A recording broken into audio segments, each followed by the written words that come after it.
What are your opinions on the alt-right? My opinions on the alt-right, I I believe that there are definitely fringe elements to the alt-right, and I do disagree a lot with the race identity politics, especially some of the race realist stuff. I I generally disagree with. I mean, I definitely believe that the alt right should have the ability to speak and protest on their issues, and I believe that shouldn't be taken away. But I do disagree with a lot of the things that the alt right does talk about, such as race realism and some of the kind of ethno state sort of things. I do disagree with that. But on matters of free speech, I do believe that they should have a right to speaking. What are your ideas about the ethno-state? I don't really believe that it is necessary or practical. I believe that given the fact that our nation, like Western nations, and United States in specific, I believe that it was built on different races. It really kind of was, and different ethnicities, and there are a lot of clashes in culture, especially in different European nations that honestly just lumping them in as one race or ethno-state or whatever, it would be just kind of generalizing, I believe. And also, I think that it would be unwise and kind of against human rights to take away the homes of people who are of different races and who are not of a certain race because they aren't that race. I believe that is against human rights. What do you think about the white genocide sort of factors of the alt-right that are pushed by a lot of people? While I can understand why people would be concerned with the lower birth rates, I do believe that it's not as extreme as to call it a white genocide. I believe that there are certain things that perhaps if you want to advocate for more family values, for really pushing that, I think that in a more positive way. But calling it a white genocide I believe that it takes it to an extreme. I believe that it kind of to the extreme, it makes it so that I think that a lot of people who are looking at it from the outside, who don't really look at the intricacies, I think that it really alienates them, and it makes them, think that it's or more of a silly idea than it actually is. Or, I think that using that term, it kind of just reduces it to kind of a silly thing. That's what I believe. I believe that using that term specifically, not that they don't have any cause for concern. Not that I believe that anybody can, they can believe what they want about the birth rates, and they can believe that it's a concern, but I don't believe it is as big of a concern as a lot of people make it out to be, if that makes any sense. Just moving on slightly, this is linking to the alt-right, what would you say about YouTube and free speech at the moment? A lot of the things that I'm seeing are very concerning, because I think that yesterday I saw that, I can't remember exactly who it was, but I think I saw that someone who is kind of loosely tied to the alt-right, I could be wrong about this, had one of their videos put in restricted mode, as in put in the box, the YouTube bad box, where, you can't do comments. It's, usually it's isolated from every other kind of video. And I do think that is troubling, because if you do that to certain videos with certain points of view, you need to be neutral about it. So if you restrict a video talking about the greatness of white people, or whatever the things, white positive things, you should also restrict the things that are the opposite of that, like things that are extremist, black extremist content. If you want to restrict that, a certain type of content, I do believe that you should be content neutral about it. If you restrict negative or extreme points of view, you should also do the same to the opponents of those extreme points of view. I think that blanketing everyone, if you really do want to, as they say, fight those extremist beliefs, you need to apply it across the board, just as the First Amendment is applied. So. Yeah. By extreme beliefs, can you define that more? I mean, what the layperson would believe is extreme. People usually think that that a lot of the stuff on the alt-right is quote unquote extreme.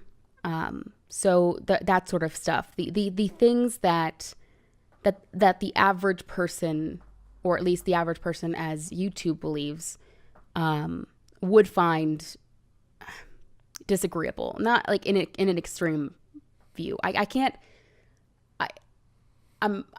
really name exactly what extremists, but I think that I think that what sort of the white supremacist, white ethno-state sort of stuff, that sort of stuff, if they want to restrict that because they believe it's extremist, that then they should do the same for black supremacists and people arguing for black supremacy, or or any other kind of supremacy. You should, if you believe that those are truly problems and should be censored, which I don't believe that things should be censored, but if they do, since they're the ones that it's their platform, I believe that the best course of action would be applying it evenly.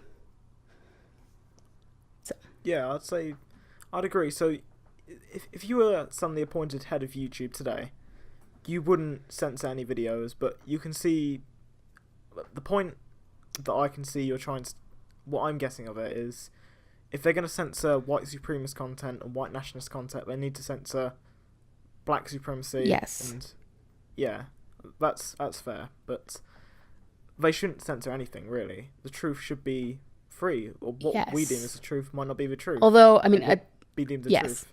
I do think that there are certain types of content, such as terrorist propaganda.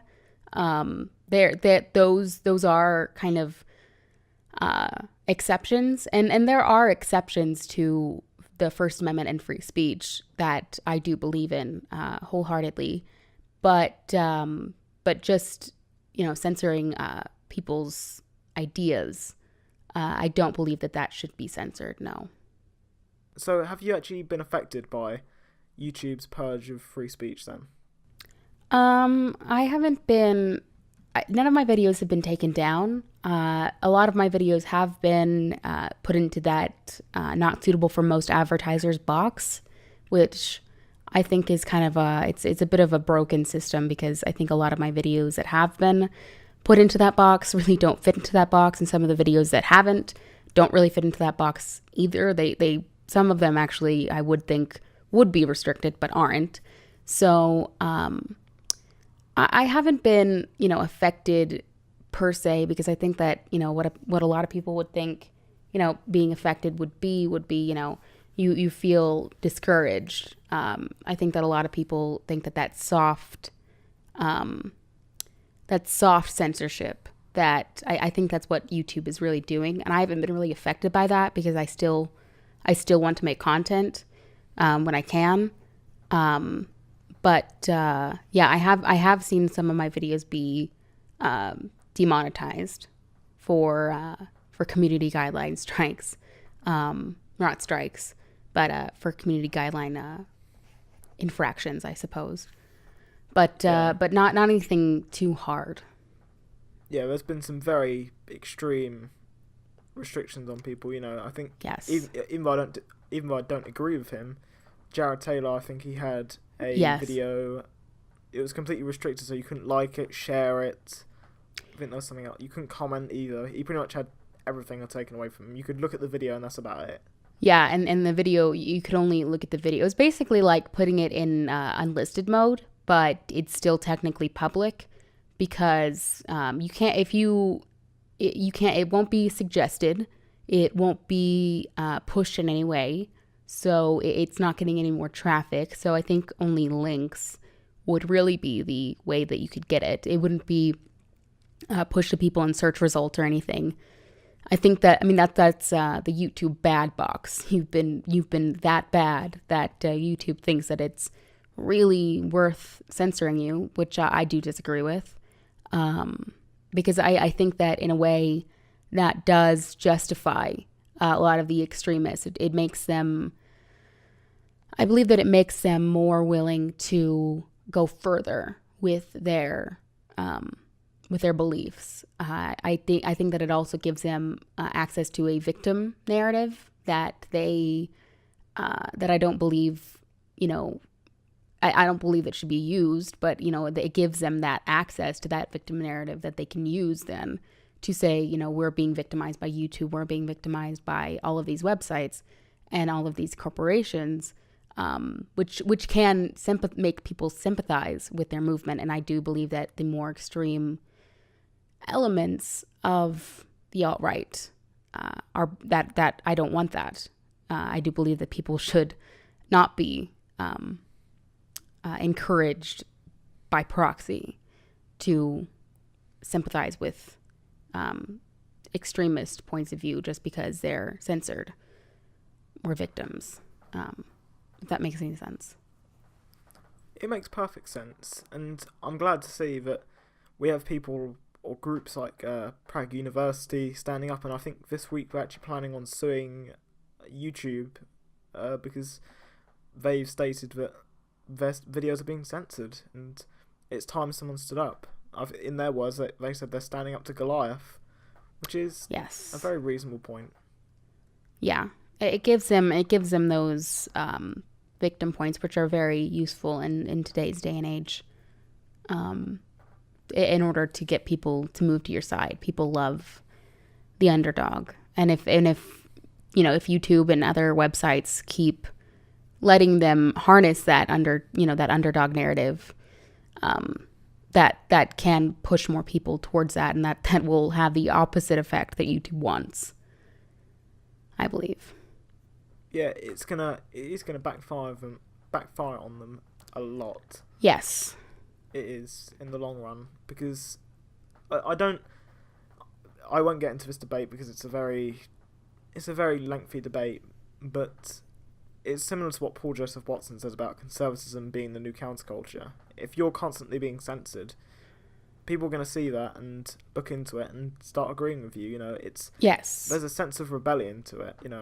Yeah, I mean, whether conservatism can actually be the counterculture and become almost trendy, I don't know.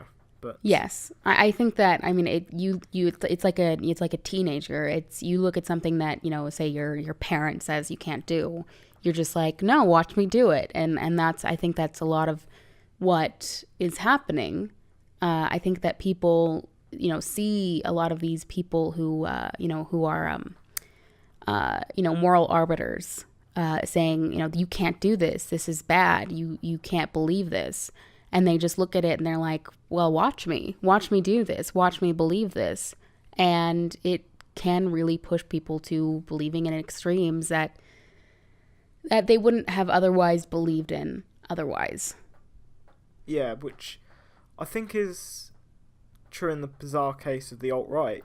Originally people looked into it, and I think originally they weren't fans of political correctness and cultural Marxism, so they looked into it and they just went on these forums, like 4chan, and just various places on the internet, and just started saying these really outrageous things. And then some of them, not all of them, because there are some decent people on the alt-right. I don't necessarily agree with them, but there are some decent people on there.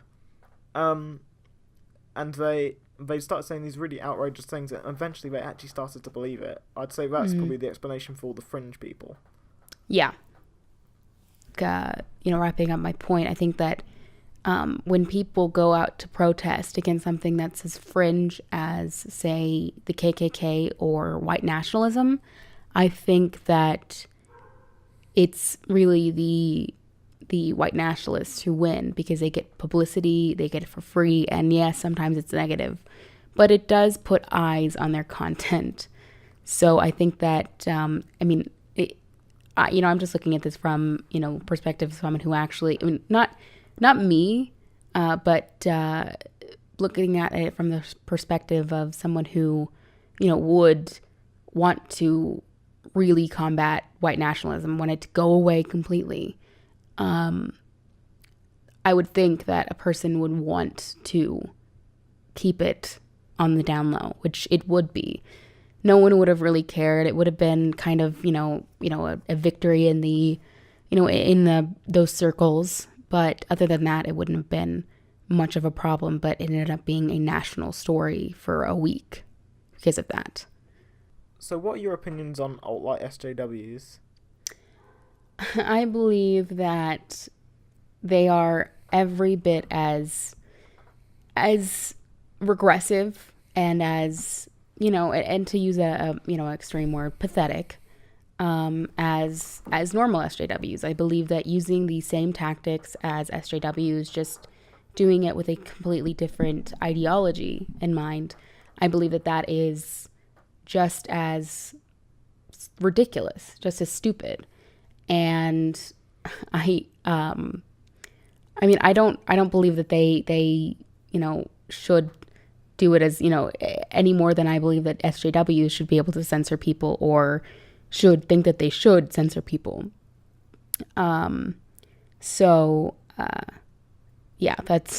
think that they're ridiculous. I think that,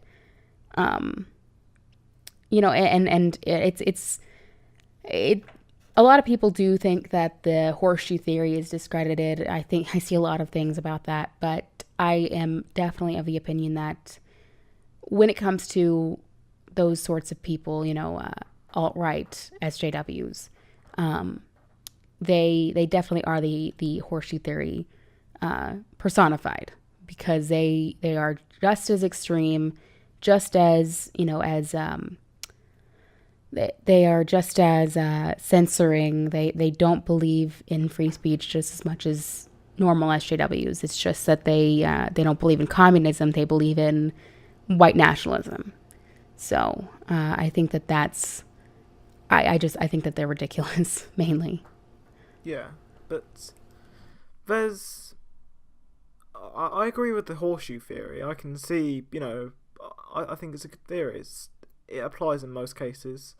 That's why we study Hitler and Stalin together, because they were both very authoritarian as the leader of their states. But obviously Hitler was on the far right and Stalin was on the far left. And it makes perfect sense to show that theory. Yes, that one side of the coin is not better than the other.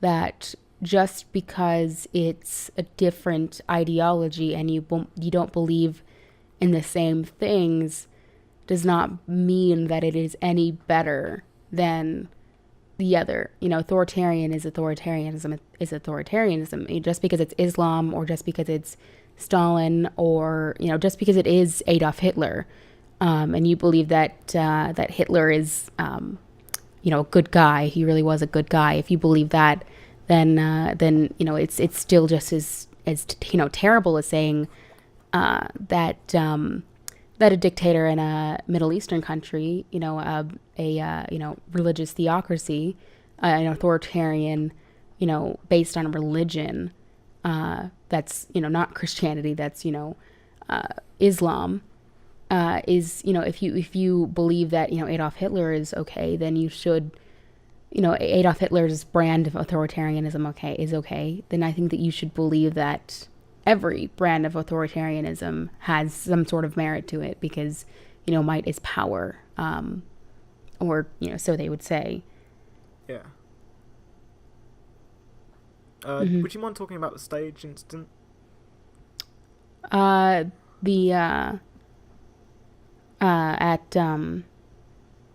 Julius Caesar. Oh yeah. I think that was it was a great PR stunt. It got a lot of eyes on the rebel, but yes, it did kind of show exactly how ridiculous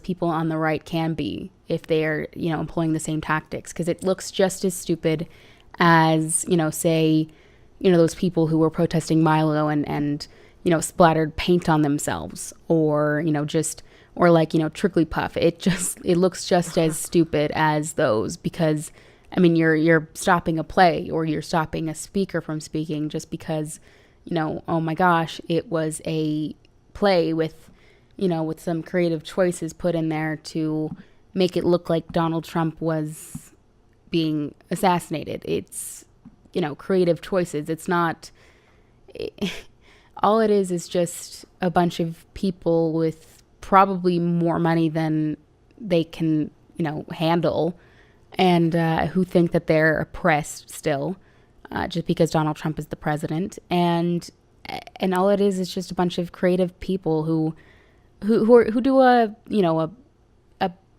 rendition of Julius Caesar. That's all. But it shouldn't be protested, especially when you scream about it, and then say, I think he ended up saying, it sounded like gerbils.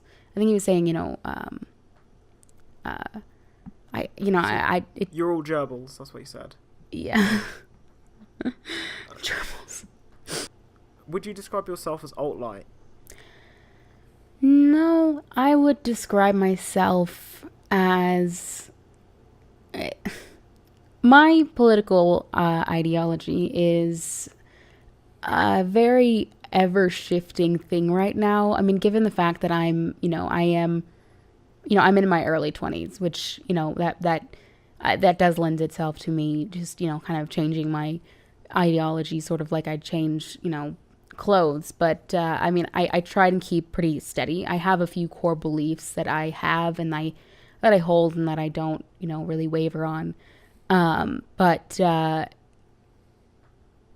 I believe that I'm more of a moderate. I wouldn't describe myself as part of a movement. I think that's probably part of me that believes that labels are for soup cans. I always used to say that when I was 13, but I think that probably one of the reasons why I wouldn't label myself as part of a organization or a movement, Alt-Lite, is mostly because I'm just very adverse to labels. But I'm not sure really if I would label myself that. I always find in my case I can never actually fit into any movement on the right. Right wing libertarianism I can't really fit into, because there's some things like abortion that I don't necessarily agree with and think should be illegal in some cases, and for them they sort of disagree with me.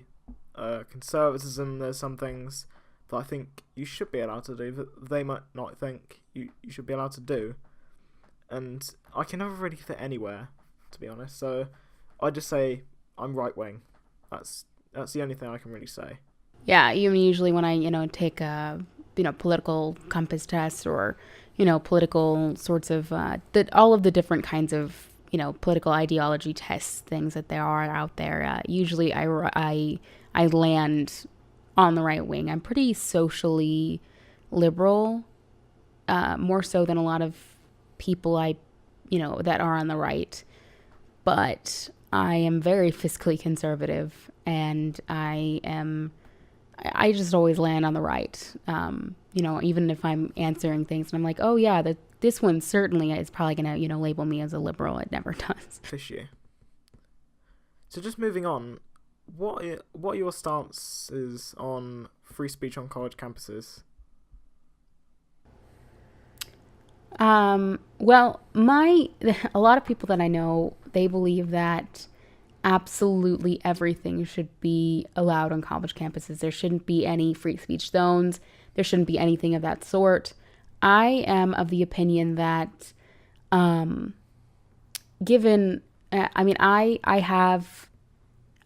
taken a class on free speech law and that sort of thing. And I do believe that, there is legitimacy to a lot of the free speech zone rules against, just having,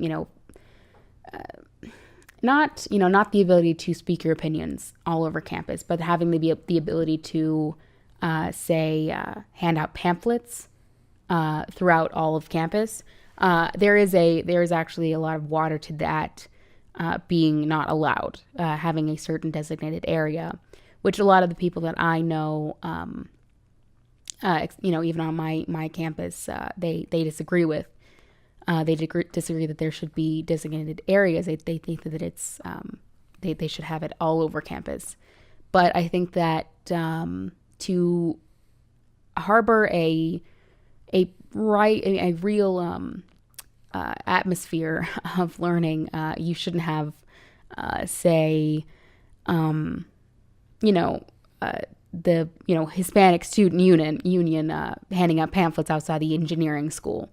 I think that there's certain places, there's a place and a time, or time and a place, I guess, if you rather say that, for handing out those sorts of things.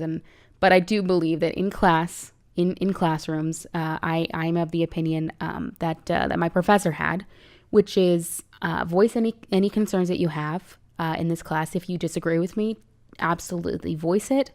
But do know that I will, sometimes disagree with you, and then that, I will talk about it. We will discuss it, and I will,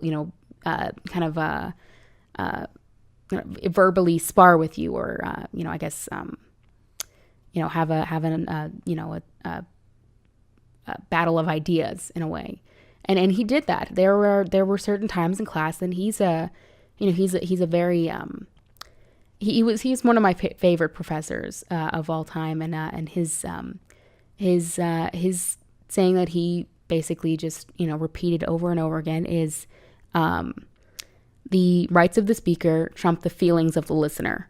So he always felt that the rights of someone to speak, they supersede the feelings of anybody listening.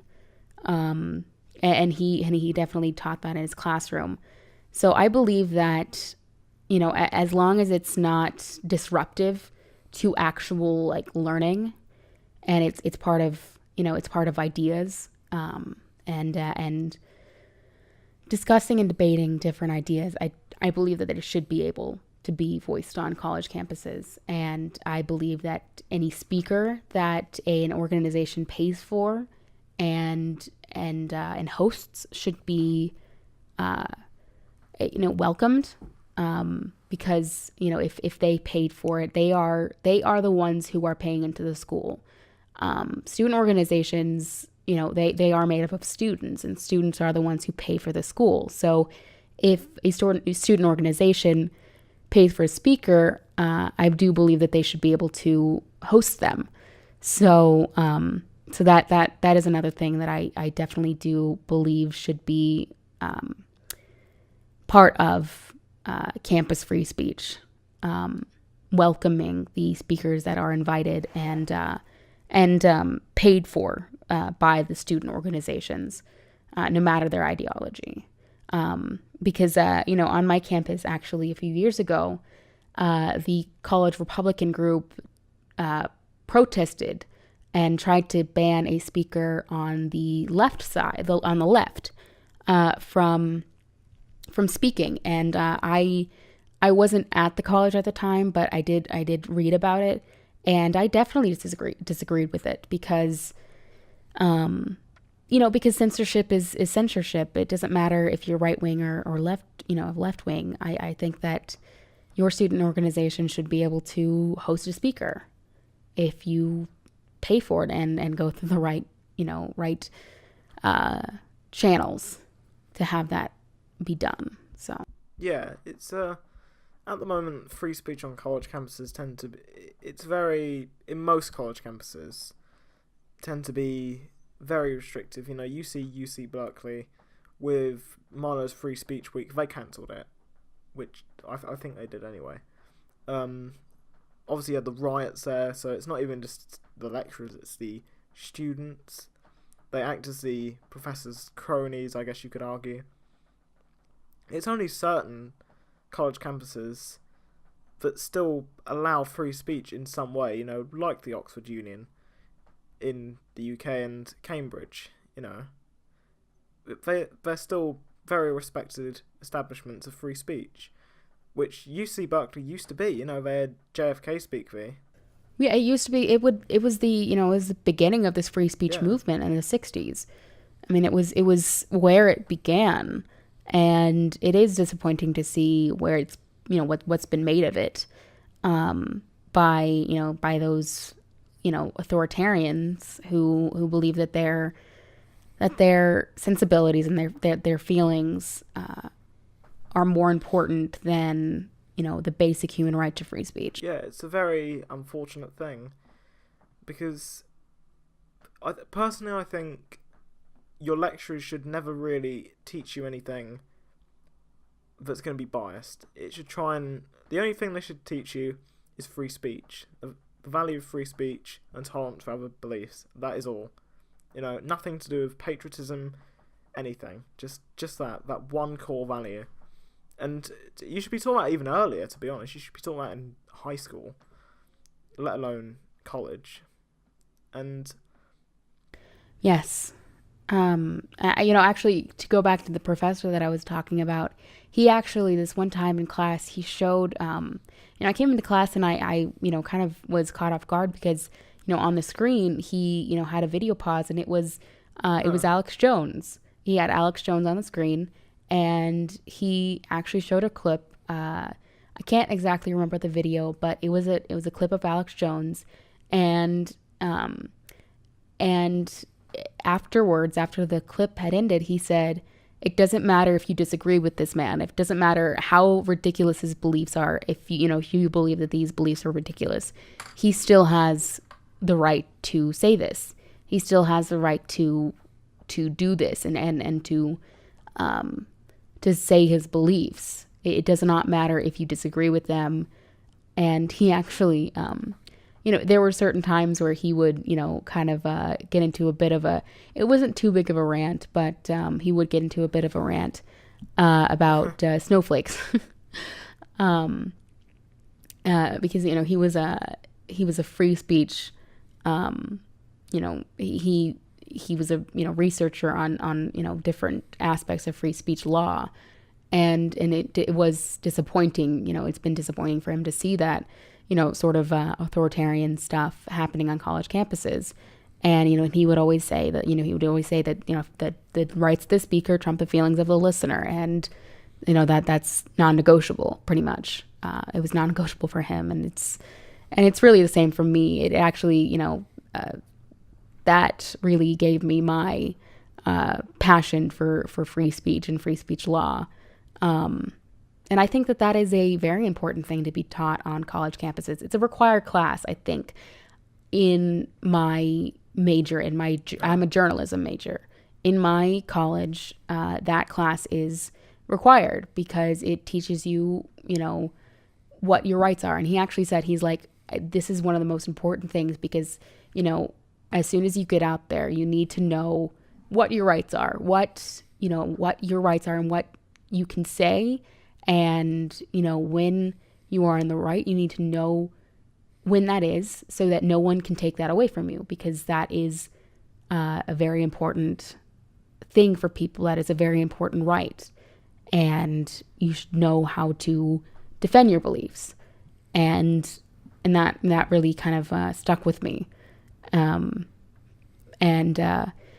in addition to that, I think that in college, in classes, there are certain classes that are lectures, and that should be lectures, where, you're giving the information, you're, giving all of the information, such as, statistics classes. I mean, it's not really discussion. There's information, you just need to learn it. But certain classes where, it's a little bit more fluid, and you get a few ideas thrown at you, a few different things thrown at you, and then you discuss about it, and you give your ideas, and you put those out there. I believe that those are very important classes that should, their importance should not be, underestimated. Because, I think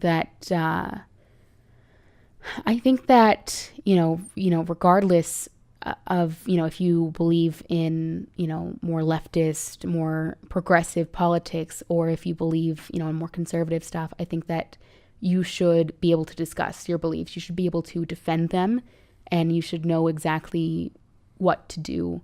And I think that a classroom is a perfect place to learn that. So I think that, should be fostered. It should be fostered in the classroom. It should be fostered, in student organizations, and it should really be preserved. And it's very disappointing to see that it's not being preserved now. Okay, so do you want to move on to our final issue, which is the death penalty, which should provoke an interesting debate. So I'll let you start, of course, because you are the guest. Yes. On the death penalty, I don't believe that there should be a death penalty because of the economic reasons. I believe that given the issues that we have, given the unalienable human right to due process that we have, the expenses of all of the appeals processes, all of the different channels you have to go through, and all of the waiting that is required for death penalty cases, and that really isn't that negotiable, given those human rights to due process. I don't believe that it's a very viable option. I do. There are certain ethical things that I do think, are considerable, things in regards to the death penalty, but economic wise, it's not a viable option, but, that's just what I believe. I'm very pro death penalty, but only in cases where there's undoubtable proof of a crime taking place. So say for example, a murder. If there was a videotape of a murder being committed by a person with DNA evidence, the entire package, then yes, that person should be put to death. I believe they should be put to death, and even for economic reasons, I hear the argument all the time that the drugs they used to put people down, the lethal injection, they're expensive. Well, fair enough, but I don't see why we just don't go back to using a gun. That's cheap, isn't it? I believe you can buy a pistol in Walmart for like $500. Is that correct? I'm not too aware of that. I know a lot of people who have guns, but I haven't really looked into that myself yet. They aren't thousands of dollars. They're not too expensive. It's only one bullet, and it's yeah. It's not gonna hurt. It's not gonna be painful for them. It's hard to miss. If you put a gun to the back of someone's head, they're not likely to miss. So, and if let's say for example, I'll give you a real life example. There was a case in, I believe, 2007 of a Dr. William Pettit. He was in a house with two daughters and his wife. That evening, two men broke into his house, I think they raped the wife, they slit her throat, they beat up the husband prior, and nearly killed him. They sexually assaulted the 2 children, who were, I think, 11 and 15. Then they tied them down to their beds. They poured gasoline on them and set fire to the house. And Dr. William Pettit was the only one who remained alive. He managed to escape the house. Yeah, I think I actually watched a documentary about that. Originally, these 2 criminals were sentenced to death, but I think it was in Connecticut, and Connecticut abolished the death penalty, so they've got away with it pretty much. What use are those criminals going to serve to society anymore? We know we're going to have to pay for their food, their accommodation, their health bills when they're getting old. I don't see why we just don't put them to death now. You know, they've been proven guilty. They should just be killed. Yeah, I mean, I would, if it worked in the way that it really should, in a very quick and streamlined way. I do believe that, given how expensive life in prison is, if it was streamlined, I would agree with that, and that they should just be put to death. But given that part of our legal system, we have certain things in check in order to make sure that we are not putting innocent people to death, which has happened. To make sure that we don't do that, we have many appeals until they're exhausted, and those take at least. It feels like these days it takes at least 10 to maybe even 20 years to go through, to burn through, and with that, those are much more expensive than just your average life in prison. Those are, if you took that money and say put it into, I don't know, you just put it into life in prison, then you would take away, take a fraction of the cost of that, and you would put it to better use. You could rehabilitate people, or do whatever, feed the poor, or do whatever you want with that money, because it is a very extreme amount of money comparatively to even life in prison. So that is why I don't believe in the death penalty. It's not for any moral or ethical reasons, because I do believe that there are certain people who, in a perfect world, should be put to death and should be put to painful death. However, to protect those who are innocent, having those appeals in place, and having those channels in place to make sure that they aren't convicted or put to death before they're dead. And the other thing, rot for the rest of their lives. I think that is a much more sensible option economically. Yes, like I said, in a perfect world, if we could just take them out back and shoot them, and it wouldn't, every single time we put someone to death, it was 100% guilty, and they it was 5 minutes after conviction, and we all knew for beyond a shadow of a doubt that they were definitely guilty, and all that stuff. They had a last meal, and bang, they were dead. I do believe that I don't really disagree with that. But the way that the system is, and the way that, and I'm not really willing to give up those checks and balances to those processes, just to put some scumbags in a body bag, who deserve it because they killed children, or killed a police officer. There's a case in my town right now that they might go for the death penalty because he, I don't know if you heard about this. It was kind of a slightly big deal a few weeks ago for like an evening. But a kid, I think he was either a freshman or a sophomore. It was reported both ways. He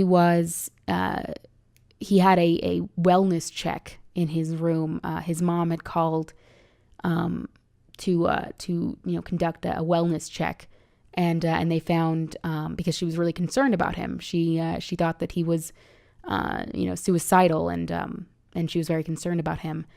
And so they found drugs and drug paraphernalia, and they didn't even arrest him. They took him in for routine questioning, and he had a stolen gun, and he and they hadn't thoroughly checked him, which was a very big mistake on the part of the college police department. These weren't normal. This wasn't the city police department. This is the college police department. So they aren't as stiff. They are more towards helping students than extremely punishing them. They didn't check him, and he had a gun that was possibly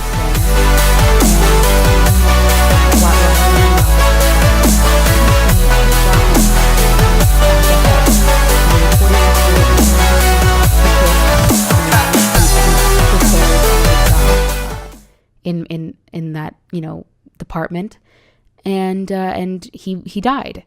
And this kid, they might go for the death penalty. And I do believe that, given the evidence, given that it could have been no one else but this kid, I do believe that, if we could, without those appeals processes, and he was convicted and put to death, I think that we should just take him out back and shoot him. But I'm not willing to give up those checks and balances for those processes and appeals just to get rid of a few people who deserve to rot in a grave.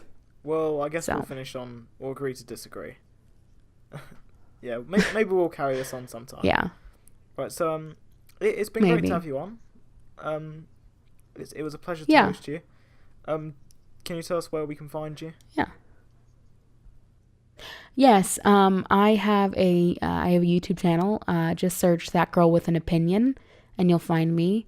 And on Twitter, at Satan's Opinion. If you like this video, please click to watch our previous videos below, and make sure to like and subscribe.